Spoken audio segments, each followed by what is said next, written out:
ابراہیم علیہ السلام جب ہجرت کر کے چلے گئے تو ابراہیم علیہ السلام کے بھانجے تھے حضرت لوط علیہ السلام. حضرت لوط علیہ السلام بھی آپ پر ایمان لائے اور اللہ تعالیٰ نے لوط علیہ السلام کو بھی نبوت عطا فرمائی. لوط علیہ السلام کو ایک ایسی قوم کی طرف بھیجا جس قوم میں لڑکوں سے بدفعلی کا رواج تھا. جب لوط علیہ السلام اس قوم کی طرف گئے تو لوط علیہ السلام کی دعوت کو اللہ تعالیٰ نے مختلف مقامات پر ان کے مختلف الفاظ کے ساتھ نقل کیا ہے. اتأتون الفاحشۃ ما سبقکم بها من احد من العالمین، تم ایسی بے حیائی کرتے ہو جو تم سے پہلے اس جہان میں کبھی بھی کسی نے نہیں کی. اتأتون الذکران من العالمین، تم مردوں سے اپنی خواہش پوری کرتے ہو. وَتَذَرُونَ مَا خَلَقَ لَكُمْ رَبُّكُمْ، جو اللہ نے تمہارے لیے بنائی ہے عورت ہے اس کے پاس نہیں جاتے. تو لوط علیہ السلام نے اپنی قوم کو جب سمجھایا تو قرآن کہتا ہے، قوم کہتی ہے کہ آپ ہماری بستی چھوڑ کر چلے جائیں، اگر آپ کو ہمارے عمل پہ اعتراض ہوتا ہے لَتَكُونَنَّ مِنَ الْمُخْرَجِينَ، ہم آپ کو اپنی بستی سے نکال دیں گے. لوط علیہ السلام اور ان کا گھرانہ وہ بڑا نیک تھا سوائے ان کی بیوی کے. یاد رکھو پیغمبر کی بیوی کبھی بدکار نہیں ہوتی، کافر ہو جائے گی، بدکار نہیں ہوتی. حدیث سے یہ بات ثابت ہے، وَلِدتُّ مِن نِکَاحٍ لَا مِن صِفَاحٍ، اس لیے نہیں ہوتی کہ اس سے نسب کیا ہو جاتا ہے پیغمبروں کا. بولو نا بھائی، بیوی خیانت کرے تو نسب کس کا خراب ہوگا؟ شوہر کا نا.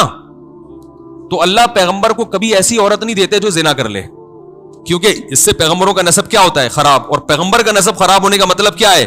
کہ اللہ کے سفیر سے اب لوگوں کا اعتماد ختم. تو کافر ہو جائے گی مگر بدکار نہیں ہوتی. اسی طرح یاد رکھو اللہ نے ہمیں اجازت دی عیسائی عورت اور یہودی عورت سے بھی شادی کی، حالانکہ وہ کافر ہوتی ہے، مگر بدکار عورت سے نکاح کو پسند نہیں کیا.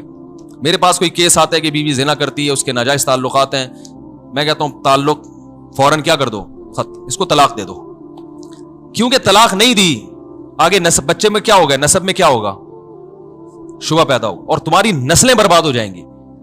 مرد کے زانی ہونے سے بھی بہت برائی آتی ہے، بہت گندا عمل ہے، خاندان تباہ ہوتا ہے، عورت اور بچوں پہ برے اثرات پڑتے ہیں، لیکن نسب خراب نہیں ہوتا اس سے. عورت کے بدکار ہونے سے کیا ہوگا؟ نسب میں کیا پیدا ہو جائے گا؟ شک پیدا ہو جائے گا. اس لیے شریعت نے مرد اگر زنا کرے 4 گواہ ہوں گے تو اس کو سزا دی جائے گی، عورت زنا کرے 4 گواہ ہوں گے تو سزا دی جائے گی. لیکن اگر شوہر زنا کرے 4 گواہ نہیں ہے تو بیوی سزا نہیں دلوا سکتی، مگر بیوی گناہ کرے زنا کرے 4 گواہ نہیں بھی ہیں تو شوہر لعان کے ذریعے سزا دلوا سکتا ہے. سمجھ میں نہیں آ رہی بات؟ اس لیے کہ شوہر نے اگر زنا کیا تو بیوی کا نسب تھوڑی خراب ہو رہا ہے، اس سے اولاد پر شبہ نہیں آ رہا، لیکن بیوی اگر زنا کر رہی ہے تو شوہر کا نقصان کیا ہو رہا ہے؟ بچوں میں نسب میں گڑبڑ پیدا ہو رہی ہے نا، شبہ پیدا ہو رہا ہے. تو اس لیے یہاں شریعت نے مرد کو حق عورت کی نسبت زیادہ دیا ہے کہ مرد اپنی بیوی پہ زنا کی حد جاری کروا سکتا ہے کہ اس نے مجھ سے جو ایگریمنٹ ہوا تھا اس کی خلاف ورزی کی ہے، لیکن عورت اپنے شوہر پہ زنا کی حد جاری نہیں کروا سکتی جب تک 4 گواہ نہ ہو اس کے پاس. بات آ رہی ہے سمجھ میں؟ تو اس لیے عورت کے لیے یہ عمل اس لیے زیادہ برا ہے کہ اس سے نسب میں کیا پیدا ہوتا ہے؟ خلف. تو پیغمبروں کی بیویاں کافر تو گزری ہیں مگر زانی نہیں گزری. تو لوط علیہ السلام کی بیوی میں برائی یہ تھی کہ وہ زنا تو نہیں کرتی تھی مگر وہ لوگوں کو پتہ بتایا کرتی تھی لڑکوں کا کہ فلاں علاقے میں خوبصورت لڑکا ہے. کوئی بھی اس کو ہوتا ہے نا کہ یہ والا کام کہ تم ادھر پہنچ جاؤ، ایسا کرو. زنا تو اس قوم میں ویسے ہی نہیں تھا، عورت کی رغبت ہی نہیں تھی. تو لوط علیہ السلام کے جتنے اہل و عیال تھے سب حضرت لوط علیہ السلام کو مانتے تھے. اللہ نے اس خاندان کو اس برائی سے بچایا، لیکن لوط علیہ السلام کی بیوی آپ کی بیوی ہو کر لوگوں کو لڑکوں کا پتہ بتایا کرتی تھی. اللہ نے لوط علیہ السلام کو بتا دیا کہ جب عذاب آئے گا تو آپ کے پورے خاندان کو بچاؤں گا مگر آپ کی بیوی کو نہیں یہ ہلاک ہوگی اسی عذاب. تو قرآن کے اب الفاظ دیکھیں، لوط علیہ السلام کہہ رہے ہیں کہ ہمیں رغبت ہی نہیں ہے عورت میں. تو قرآن کے الفاظ دیکھیں کہ اللہ تعالیٰ نے خوبصورت لڑکے بھیجے، یعنی فرشتے بھیجے خوبصورت لڑکوں کی شکل میں. وہ فرشتے پہلے ابراہیم علیہ السلام کے پاس آئے، حضرت ابراہیم نے ان کو پہچاننے سے انکار کر دیا، وہ تو جانتے ہی نہیں تھے، وہ کیونکہ انسانی شکل میں آئے تھے. ابھی وہ آ کے بیٹھے ہی ہیں، قرآن کہہ رہے فما لبث ان جاء بعجل حنیذ، کہ اچانک بھنا ہوا بچڑا لا کے ان کے سامنے رکھ دیا.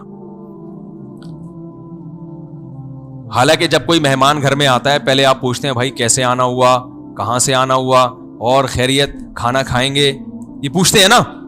لیکن قرآن میں جہاں بھی یہ واقعہ بیان ہوا کہ وہ آئے ہیں انسانی شکل میں, ابھی بیٹھے ہی ہیں کہ بھنا ہوا بچڑا سامنے.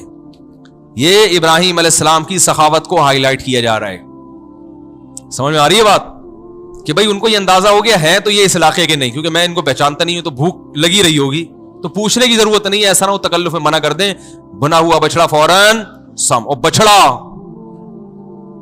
ہم بکرے کو روتے ہیں اور وہاں کیا ہوا, حالانکہ غریب سے ابراہیم علیہ السلام بچڑا لا کے رکھ دیا, لے وہی کھایا. ہمارے یہاں کیا ہوتا ہے, ایک صاحب کہنے لگے میں گیا اپنے رشتہ داروں کے گھر, انہوں نے کہا آپ نے کھانا کھا لیا ہے؟ میں نے کہا ہاں. میں نے کہا نہیں. کہنے کھایا ہوتا تو چائے پلاتا آپ. کہنے کھانے سے بھی گئے اور چائے سے بھی, کھانے سے بھی گئے اور چائے سے بھی گئے. اچھا خیر, تو فما لبثا, ابھی ٹھہرے ہی نہیں ہے کہ بنا ہوا بچڑا سامنے لا کے رکھ دیا. فلما رأى أيديهم لا تصل إليهم, جب دیکھا کہ ان کے ہاتھ اس کی طرف بڑھتے ہی نہیں ہیں. بھائی جب ایسی چیز سامنے لا کے رکھی جاتی ہے اتنی مزے کی, تو تین حالتیں ہوتی ہیں. یا تو آپ کو بھوک لگ رہی ہوتی ہے تو آپ کھاتے ہی ہو پیٹ بھر کے یار. دوسرا, آپ کو بھوک نہیں بھی لگ رہی ہوتی تو پھر بھی آپ کہتے ہو اتنی مزے کی چیز ہے, چارنے والے تو لے لو. اور اگر پھر بھی دل نہیں کر رہا تو آپ میزبان کی محنت کی قدر کر کے کھاتے ہو کہ اس نے اتنی محنت سے بنایا, ایک نوالا بھی نہیں کھاؤں گا تو اس پہ کیا گزرے گی. لیکن قرآن کہہ رہا ہے کہ ذرہ برابر بھی ہاتھ نہیں بڑھا. اب ابراہیم علیہ السلام خوف زدہ ہوئے کہ یہ تو بالکل بھی ہاتھ نہیں بڑھا رہے, کہ دشمن تو نہیں ہے, یہ کیا ہے. اس لیے کہ اس زمانے میں دستور تھا کہ جو جس گھر میں کھانا کھا لیا کرتا تھا پھر وہاں سے دشمن کبھی نہیں کھانا کھاتا. تو وہ کہتے یار ہم جس پلیٹ میں کھانا کھائیں اسی میں چھید کریں, یہ کیسے ہو سکتا ہے, ہم تو لڑنے کے لیے آئے ہیں نا, ہم کھانا کیوں کھائیں, ہمارے یہاں کھاؤ پیو تمیز سے بیٹھ کے پھر اس کی جیب سے بٹوا نکال کے چلے جاؤ. ایسا ہی ہوتا ہے. بعض دفعہ مہمان گھر میں آتا ہے, اس کھائے گا پیے گا رات گزارے گا اور درازوں میں گھس کے چیزیں نکال کے نکل لے گا یہاں سے. ایسا بھی ہوتا ہے. تو اب ابراہیم علیہ السلام خوفزدہ ہو گئے کہ یہ کوئی نقصان پہنچانے آئے ہیں, اجنبی ہیں, اس علاقے کے بھی نہیں ہیں, پتہ نہیں کیا مجھے نقصان نہ پہنچا دیں. تو اوجس منہم خیفہ قالوا لا تخف, کہنے لگے گھبرائیے مت, انا رسول ربک, ہم اللہ کے بھیجے ہوئے فرشتے ہیں, انسان نہیں ہے, ہمارے لیے بچڑا اور پتھر برابر ہے, یہ کچھ بھی نہیں ہے, اس کا ہم رغبت ہی نہیں ہے ہمیں ان چیزوں کی طرف. بھائی کیوں آئے ہو پھر؟ کہنے لگے ہم فرشتے ہیں, انسانی شکل میں آئے ہیں آپ کو خوشخبری دینے کے لیے. اور پہلے اپنا اصل مقصد بتایا کہ ہم آئے ہیں لوط علیہ السلام کی قوم کو تباہ کرنے کے لیے. ابھی ہم یہاں سے کہاں جائیں گے؟ قوم لوط کے پاس, اور اس قوم کو ہم تباہ کر دیں گے. اللہ فرماتے ہیں ابراہیم علیہ السلام جھگڑنے لگے. الفاظ دیکھیں قرآن کے, یجادلونا, ہم سے جھگڑنے لگے. کس سے؟ اللہ سے. اصل میں جھگڑتے نہیں, یعنی وہ بار بار یہ کہنے لگے کہ کسی طرح وہ قوم بچ جائے. تو اتنا اللہ کے پیچھے پڑے کہ اللہ نے اس عمل کو جھگڑنے سے تعبیر کی. جیسے کوئی بھکاری ہمارے پیچھے پڑ جائے نا بار بار اللہ کے, ہم کہتے ہیں یار تو پھڈے پر آ گیا ہے, حالانکہ بھکاری تو نہیں لڑتا. تو ابراہیم علیہ السلام کے دل میں ایسا جذبہ پیدا ہوا کہ کسی طرح یہ قوم تباہی سے بچ جائے. تو پھر کہنے لگے اس میں تو قوم لوط بھی ہیں اور اس میں تو ان کے اہل و عیال بھی ہیں. اللہ نے فرمایا نحن اعلم بمن فی, ہمیں پتہ ہے کون کون ہے, کس کو بچانا ہے, آپ اس کی فکر نہ کریں. ان ابراہیم لأواہ حلیم, اللہ فرماتے ہیں ابراہیم بڑے نرم دل اور بہت زیادہ برداشت کرنے والے تھے. وہ چاہ رہے تھے کہ قوم تباہ نہ ہو. پھر بشارت دی گئی ان کو کہ ہم آپ کو بھی ایک خوشخبری دینے کے لیے آئے ہیں, اور وہ خوشخبری کیا ہے کہ اللہ آپ کو اولاد دے گا. وہ اولاد کون ہوگی؟ اسحاق, پیغمبر ہوں گے, اور اسحاق کے پھر اولاد ہوگی یعقوب. یہ دونوں, آپ کا بیٹا بھی پیغمبر اور آپ کا پوتا بھی پیغمبر. اب جب ابراہیم علیہ السلام کو یہ خوشخبری سنائی تو آپ کی جو زوجہ تھیں حضرت سارہ, وہ بوڑھی ہو چکی تھی. وہ بوڑھی ہو چکی تھی جو آپ کی پہلی بیوی تھی.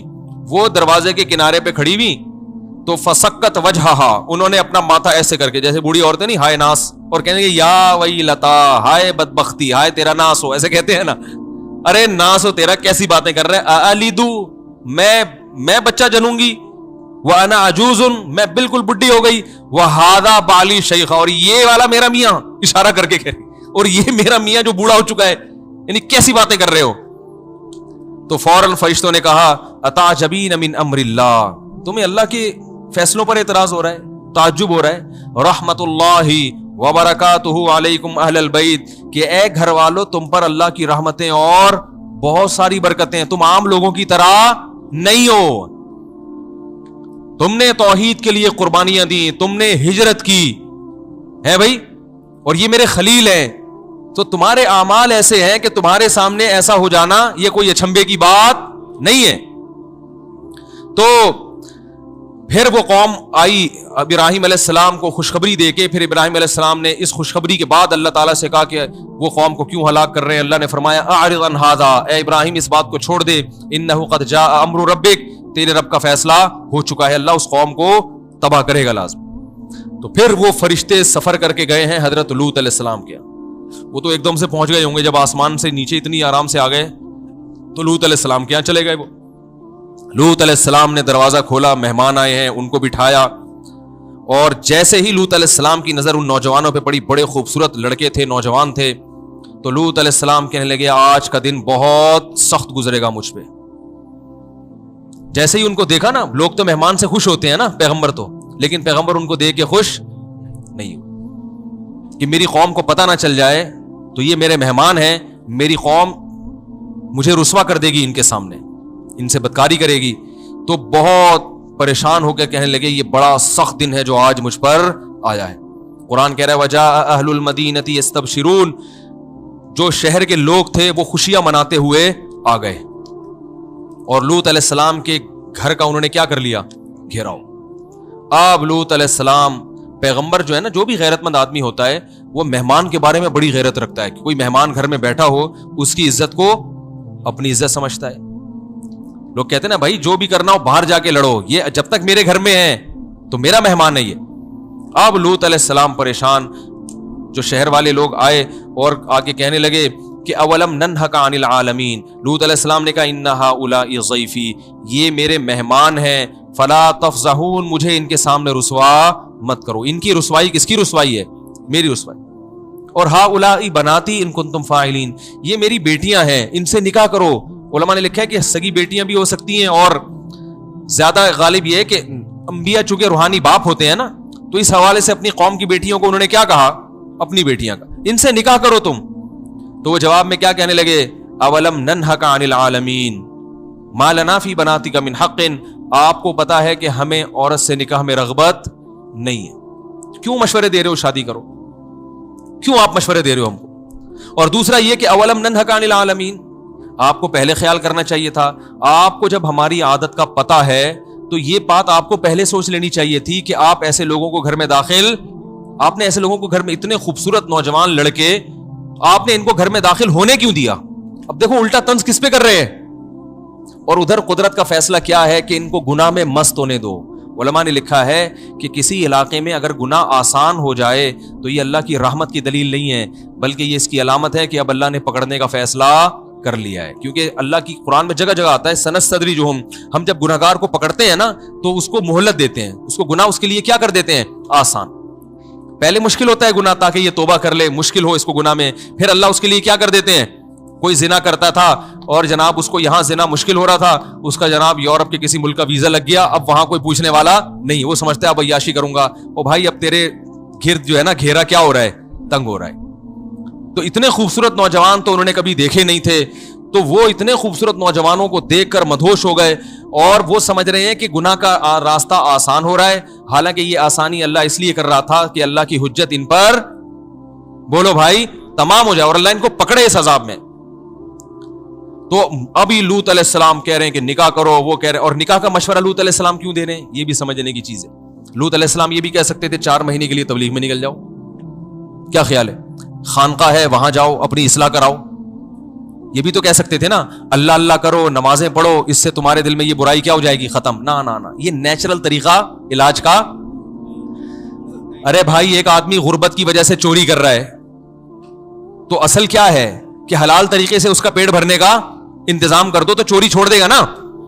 بھائی ایک آدمی کو بھوک لگتی ہے, پیسے نہیں ہے روٹی خریدنے کے, وہ جا کے کبھی اس کی روٹی چرا رہا ہے, کبھی اس کی روٹی چرا رہا ہے, آپ اس کو تبلیغ میں بھیج رہے ہیں. تو بھائی اصل یہ ہے کہ اس کو کوئی جاب دلوا دو تاکہ یہ حلال طریقے سے پیٹ بھرے گا, تو 2 پراٹھے جب اپنے پیسوں سے خرید کے کھائے گا تو چوری کا پراٹھا کوئی فری میں بھی دے گا, تو پھر تو ہدیے میں بھی کوئی پراٹھا دے گا. تو جب آپ کا پیٹ حلال سے بھر جاتا ہے, پھر اگر کوئی آپ کو بلاتا ہے کہ کھا لیں, آپ کہیں گے بھائی پیٹ بھرا ہوا ہے اور کتنا کھاؤں, یہی ہوتا ہے نا. تو لوط علیہ السلام کی خواہش اللہ نے ہر شخص میں رکھی ہے. اگر اس خواہش کو حلال طریقے سے استعمال کرو گے تو حرام کے لیے بچے گی نہیں ہے. اتنی تھوڑی خواہش ہوتی ہے انسان میں, بچے گی نہیں پھر یہ حرام کے لیے. اس لیے لوط علیہ السلام ان کو محاسبوں اور مراقبوں کا نہیں کہہ رہے, ان کو کیا کہہ رہے ہیں, نکاح کرو, تاکہ یہ جب ادھر سے جائز طریقے سے پوری ہوگی تو ادھر سے تمہاری توجہ ہٹے گی. آج مصیبت ہمارے ساتھ یہ ہے کہ نوجوان طبقے گناہوں میں پڑھ رہے ہیں, انٹرنیٹ پر فوش فلمیں دیکھ رہے ہیں, بیہودہ فلمیں دیکھ رہے ہیں, لڑکوں سے بدکاری کی بیماری پھیل رہی ہے, زنا پھیل رہا ہے, لیکن اس کے وہ طریقے بتائے جاتے ہیں جو مؤثر نہیں ہیں. تبلیغ میں بھیج دیں گے, اس تبلیغ میں جانا بہت ضروری ہے, مگر اس کے لیے زیادہ ضروری نکاح ہے, شادی پہلے پھر جائے تبلیغ میں. وہ اس حالت میں تبلیغ میں چلا گیا, فائدہ یقیناً ہوگا, لیکن عین ممکن ہے وہاں کسی کو خراب کر کے آ جائیے. ہوتا ہے ایسا بھی, وہاں بھی کسی کو خراب کر کے آ سکتا ہے. تو بھائی جو اللہ نے جائز, پہلے کس کو فوکس کرو. ایک صاحب کا فون آیا, فوج میں بڑے آفیسر ہیں, وہ جماعت میں گئے ہوئے تھے, تو وہاں مسجد میں ایک نوجوان جو اس کی 25 سال اس کی عمر تھی, وہ نوجوان آیا, کہنے کہ وہ بتانے لگا کہ مجھے نا یہ بیماری ہے, میں فوش فلمیں دیکھتا ہوں اور نیٹ پر یہ کام اور الٹے کام, میں بڑا پریشان ہوں, میں کیا کروں. تو کہتے ہیں کہ وہ ان کو ایک صاحب نے کہا کہ آپ ہمارے ساتھ جماعت میں وقت لگائیں. تو کہہ رہے میں نے اس سے کہا کہ بھائی تم شادی کرو پہلے. اب اختلاف ہو گیا, میں کہہ رہا ہوں, وہ میرے بیانات سنتے تھے, کہہ رہے ہم کہہ رہے ہیں کہ نکاح کرو, وہ کہہ رہے ہیں کہ چلے کے لیے جاؤ. مجھے فون کیا, میں نے کہا اس سے کہو نکاح کرو, کچھ وقت بیوی کے پاس گزارو, پھر چلے کے لیے چلے جاؤ. تو وہ کہہ رہے ہیں کہ نہیں پہلے چلا پھر نکاح. میں نے کہا نا یہ کیا ہے, یہ غلط ہے, کیونکہ یہ اسی حال میں, اور شادی کے لیے وہ کر بھی سکتا تھا, اس کو کوئی ترغیب دینے والا نہیں تھا, وہ سمجھ رہا دنیا کا سب سے فضول کام کیا ہے, شادی ہے. تو اگر اس کو تاخیر کر دی تو ممکن ہے جو رشتہ اس کا ہونے والا ہے وہ ہاتھ سے نکل جائے. اور یہ بھی ممکن ہے اس 40 دن کے دوران جب ایک آدمی گناہ کر کے چند دن وقفہ ہوتا ہے نا, تو اور بھر کے آتا ہے, پھر وہ پھر کیا ہو جاتا ہے, پورا اندر سے ایٹم بم بن کے آتا ہے وہ, ٹھیک ہے نا. 40 دن تک اس نے گناہ نہیں کیا, تو وہ ایسا اس کے دل میں چلے کے دوران گناہ کے خیالات آئیں گے کہ وہ کہے گا بس کسی طرح چلا ختم ہو, پھر دیکھو میں کیا کرتا ہوں. یہ بھی بعض دفعہ الٹا بھی ہو جاتا ہے, میں یہ نہیں کہنا ہمیشہ ایسے ہوتا ہے, بعض دفعہ تو توبہ کر کے آتا ہے, لیکن بعض دفعہ کیا ہوتا ہے اور الٹا اثر ہو جاتا ہے. تو بھائی جو حل اللہ اس کے رسول نے بتایا ہے وہ کیا ہے, سب سے پہلے کیا ہے, نکاح کرو, کچھ وقت بیوی کے ساتھ گزارو, پھر چلے پہ خود بھی جاؤ, بلکہ میں کہتا ہوں پھر بیگم کو بھی لے کے جاؤ, پھر بیگم کو بھی لے کے جاؤ. اللہ تعالیٰ نے اتنا اچھا پسند کیا ہے اس عمل کو کہ جب میاں بیوی کا نکاح ہو تو اللہ یہ چاہتے ہیں کہ اب ان کا ہر کام کیا ہونا چاہیے, مشترک.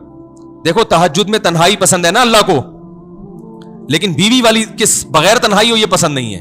حدیث میں آتا ہے اللہ اس شخص کو دیکھ کے ہنستے ہیں جو رات کو آخری حصے میں خود بھی اٹھتا ہے اور اپنی بیوی کو اٹھاتا ہے, وہ نہ اٹھے تو غالباً پانی کی چھینٹیں مارنے کا ہے نا, پانی کی چھینٹیں مار کے اس کو اٹھاتا ہے, اور وہ دونوں ساتھ مصلی پہ کھڑے ہو کر نماز پڑھتے ہیں. اور اس عورت کی کو بھی دیکھ کر اللہ ہنستے ہیں. یہ ہنسنا کنایا, بہت زیادہ خوش ہوتے ہیں کہ جو تہجد کے لیے اٹھتی ہے, اس کا میاں پڑا ہوا ہے تو وہ اس کو بھی اٹھاتی ہے, وہ نہیں اٹھے تو پانی کی چھینٹیں مار کے اٹھاتی ہے, اور وہ دونوں مصلی پہ کھڑے ہو کر نماز پڑھ. حالانکہ تہجد میں تو تنہائی مطلوب ہے نا, اکیلے ہوں, لیکن یہاں جہاں سب سے زیادہ تنہائی چاہیے وہاں بھی اللہ کہہ رہے ہیں بیگم کیا ہونی چاہیے, ساتھ.